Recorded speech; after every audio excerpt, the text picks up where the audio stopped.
On today's episode of Anime Afterthought ReZero Season 2 Episode 5, A Step Forward. Holy shit. Yo, did you watch today's episode? Well, of course you should be watching this episode, not this fucking video. Go watch it because it was fucking mind-blowing. Not only does it come with a giant revelation, but also the return of a character I never fucking wanted to see ever fucking again. A person so devoid of humanity that she is a literal fucking monster.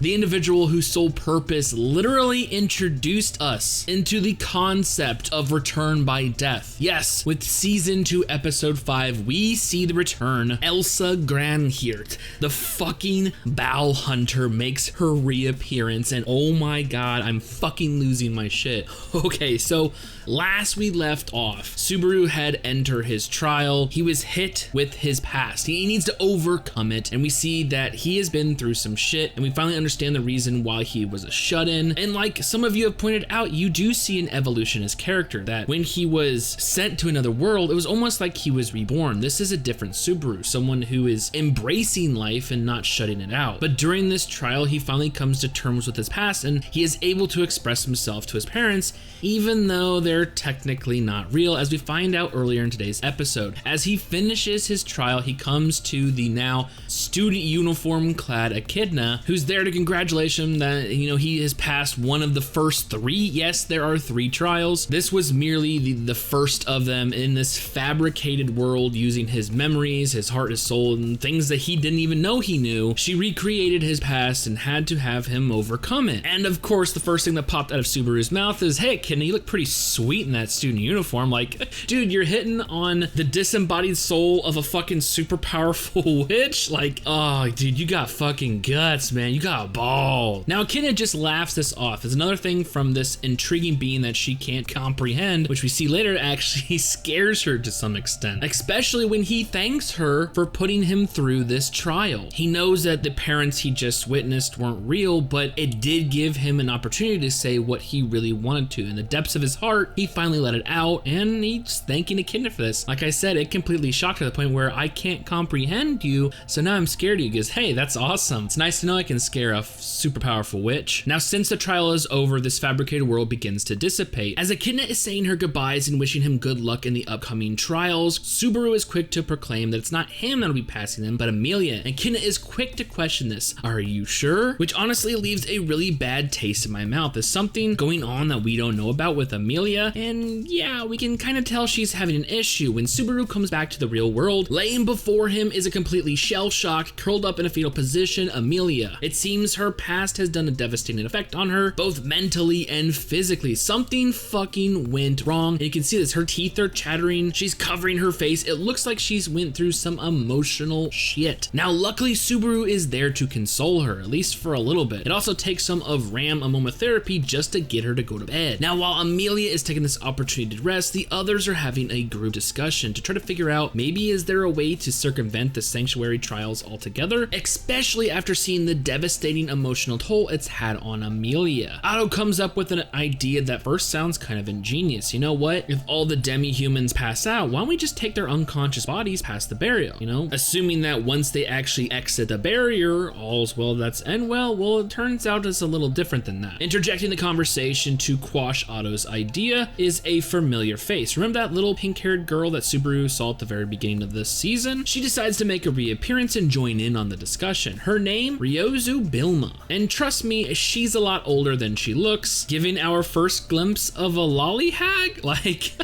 yeah, one of the characters that's like 1,000 years old but looks like they're fucking 12. Yeah, this is our first interest in that, and of course Subaru is quick to point that shit out. Like, my god, dude, no decorum with you. No decorum. Now, Ryozu is quick to point out that Otto's plan is severely flawed, that the demi-humans, yes, while unconscious while still in the barrier, is not kind of like that. It's more like their souls are temporarily kind of held in place, and if you would move the bodies past the barrier, it would literally separate body from soul, leaving them with a shell of their former self. And of course, this is something that they do not want to fucking do. So I guess we'll take her word for now, but in the back of my mind, I'm a little suspicious, especially what Ram said to Subaru. After burning his cheek with a scalding hot cup of tea, she gets in close and tells Subaru, "Be careful what you say." Is she simply warning us not to insult a powerful being, or is it more an issue of trust? At this point, we just don't know. Now, after ending this group get together together with a nice little comedic bit from Garfield, and learning that Ram made the tea from leaves and grass she found on the ground. Yeah, it's on to the next day. As dawn breaks, Amelia has finally awoken with Subaru by her side, and we can still see that there's some emotional distraught lingering as she subconsciously grabs for Subaru. Of course, he takes this opportunity to take a couple of, romantic jabs at her, insinuating that she's finally becoming an assertive person when it comes to their relationship. But of course, she denies all of this. But at this point, I'm just really glad that Amelia seems to have calmed down. But of course, she still has to pass the first trial, and it really is a doozy. Now, following this is an interesting conversation between Ram and Subaru, where she informs him that there's more going on than meets the eye when it comes to the sanctuary. There's actually a small faction of people that don't want the barrier down. They want to stay in here secluded from the outside world. And it seems they're willing to do anything to make sure that the barrier doesn't go down, i.e. take out the one individual who's most likely to take on the sanctuary trials and pass, Amelia. She even goes as far as insinuating that Frederica might have something to do with this underground action. Ram takes this opportunity to tell Subaru, you must be on your guard. But it does really make you wonder why these individuals want to be secluded from the outside world. Is it because they're demi-humans? Is it because they're half-bloods? I don't know. It's just an interesting faction that these people would rather take isolationism over freedom. But we're not given much time to ponder on this. It's night and it's time for the trial once again. This time more people have come to root on or witness Amelia take the trial, this time comprised mostly of the villagers. I mean, it makes sense. Their lives are literally hanging in the balance. They're hostages in this city, so yeah, they're definitely rooting for Amelia to finally pass and get this shit over with. The conversation between Garfield and Subaru is fucking awesome. Like, he literally comes out and admits that he has the hots for Ram. Like, hey Garfield, you like the pink-haired one, don't you? Like, oh yeah, she got a hot body and she's strong. I love me a capable woman. Like, that's fucking hilarious. We get a nice back and forth. We get Subaru try to suss out what Ram said earlier about Frederica, asking about Garfield's relationship with her, and it seems they're really not that close. Brings up something about an oath, also questioning what Garfield would do with his freedom. But before too long, once again, the ruin stops glowing. This time, Amelia isn't incapacitated. She's walked out, but she once again is just crying her heart out. It just goes to show you that something in her past has completely shaken her soul, her entire being, and it's a true trial to overcome. Okay, so here we get to the giant revelation I was asserting to earlier. A light is finally shown on a character, depicting them to be a master strategist and willing to do whatever they can to succeed at their goal, whether it, results in massive death or loss of life or basically anything. Subaru is summoned to Roswell. They're going over what happened in the sanctuary. He commends Subaru for protecting Amelia in his stead. So Subaru brings up the fact, like, dude, where were you when the witch's cult was going down? Like, we fucking needed you and you basically abandoned everyone. You abandoned Amelia, you abandoned fucking Ram. Like, a lot of shit happened because you weren't there. And he goes, oh, that was all part of my design. I literally set those events in motion. It asserts the fact that maybe he had previous knowledge of the witch's cult attack, which makes sense because he knew having her become a participant for the next candidate of, the ruler of Lagunica puts a target on her back. So eventually they would come. Knowing this, he still left. Why? Why did he still leave? Well, to give Amelia the credit for defeating the witch's cult. I mean, look at what it did to, what is it, Armland Village? The little village that's in, Roswell's domain. At first, they despised Amelia for, being the half-blood elf. Like,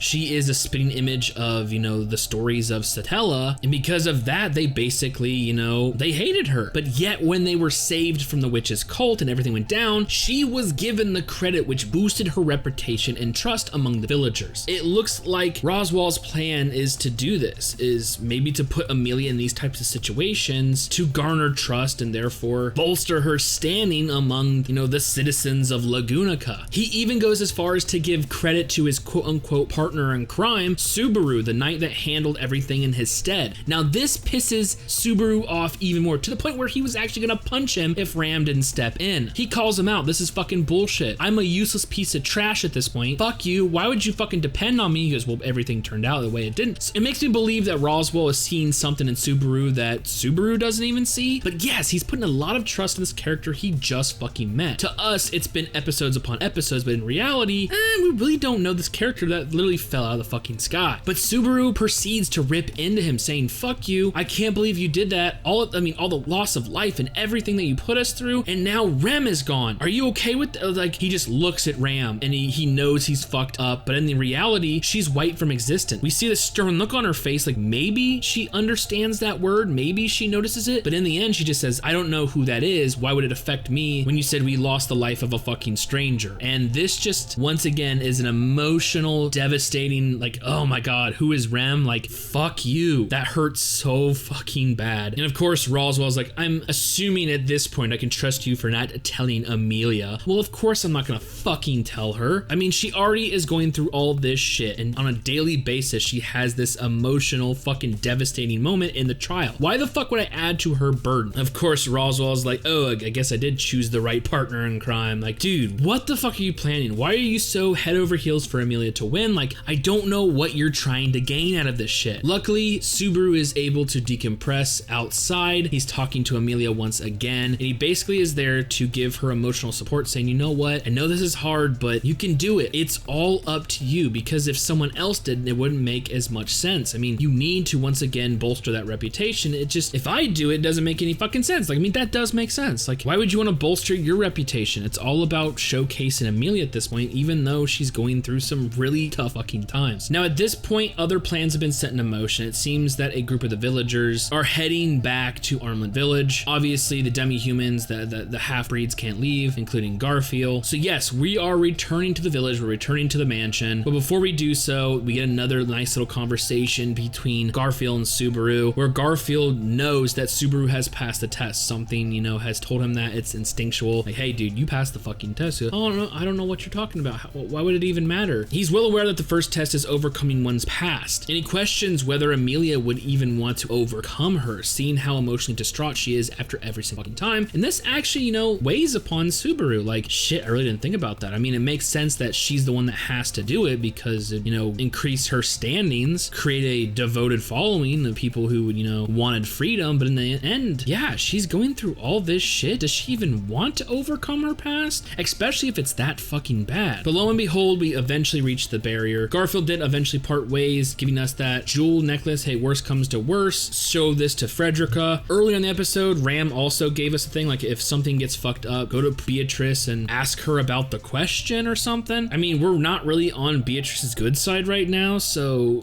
let's leave Betty alone. But then anyways, we get to the mansion and the atmosphere has completely fucking changed. It's a fucking blood red moon sun shit. Like, it's just, imagine a red overlay on fucking everything. We get to the mansion, it looks like The fucking Shining. I'm scared as shit. We go in there, no one is answering the fucking door. First of all, that is your first telltale sign that something is fucked up. Subaru eventually becomes frantic and starts running around and eventually remembers, well, Rem's here. I have to go find Rem. Running down the hallway as fast as he can, all of a sudden he trips and falls. Well, it's not a normal trip. Yeah, he sees a pile of blood and it's coming from him. This wound looks so fucking familiar. Oh shit, what the fuck is going on? Subaru is coughing up blood at this point. What the fuck? Who is it? Who's speaking to me? As he turns around, we see this familiar silhouette standing in the darkness. And upon the last frame of the episode, we get a face. Yes, it is Elsa Granhiert. The Bowel Hunter has fucking returned and she once again has taken Subaru as her fucking victim. What the fucking fuck? Holy fucking shit. Now, I knew for a fact that this character wasn't a throwaway character. She had an emotional impact. She had a physical impact. She had a narrative impact in the beginning of the entire fucking series. A majority of our deaths are from her because she's a crazy fucking bitch that slices dudes in the fucking stomach. Holy fucking shit. She put Subaru through, she was his first death. Like, it's so fucked up. And like, Subaru, you know he's gonna have emotional scars from this shit. Like, just seeing her again, like, he probably would have died from shock right fucking there. But no, Bow hunted like a motherfucker. Oh my god. So we know for a fact she's working with some kind of outside conglomerate, outside faction. I can't call it the witch's cult because we don't know that, but she was working for someone when she originally went for Amelia's, you know, the insignia. Is she still working for those individuals, or is she like your typical mercenary, whoever pays her the most gets the job done, blah blah blah? I'm not 100% sure, but whatever she is into has sent her back to the mansion that was housing 4 individuals, well, that we know of. It's a pretty big mansion. We have Frederica, we have Rem, who is unconscious, we have Beatrice, who most likely is still hiding in her library, but something brought up in the earlier episode right before they set off, something that Ram called out, and it scares me the fucking most. The good luck charm person who gave us the new maid hire, Petra. And I'd like to think this anime wouldn't kill kids, but I can definitely see it killing kids, especially the Bowel Hunter that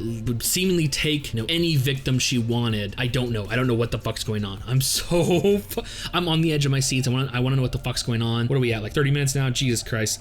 Yes, Bowel Hunter has fucking returned. The house cloaked in fucking red. Subaru has seemingly fucking died at this point. Where are we gonna revert to? Where is his last, check? Where's his last checkpoint? Where's his last save point? Where the fuck are we going all the way back to the fucking, finally finishing off the witch's cult and Beetlegeist? Like, no, it can't be that fucking far back. Maybe we'll go back to the sanctuary. Maybe we'll go back to after his sanctuary trial. Maybe, the interaction with another witch, who, by the way, I apologize last week. I kept calling the Witch of Envy. Echidna is the Witch of Greed. Sorry. If you made it this far, yeah, my bad. But yeah, maybe her interaction with Subaru, offset return by death. I don't know. I don't fucking know. But I'm so excited to find out. Like, you do know it's been episodes since his last death. We were eventually gonna get one. I mean, that's the fucking series. That's his one and only fucking power right now. Besides, was it Shamak? That does nothing but, farts out a giant black cloud and basically makes him incapacitated unless he has one of those little fucking seeds. Oh shit. This time we don't have Reinhardt either. Like, we're we do have Beatrice. If we can get back on our good side, but I don't know. I don't fucking know. Can you guys tell I'm giddy about today's fucking episode? I fucking loved it. Like, my God, the Bowel Hunter has returned. Anyways, with all that being said, and literally me on the edge of my seat, wanting to read the light novel or the manga, but we got the anime. So with all that being said, I cannot wait for future episodes.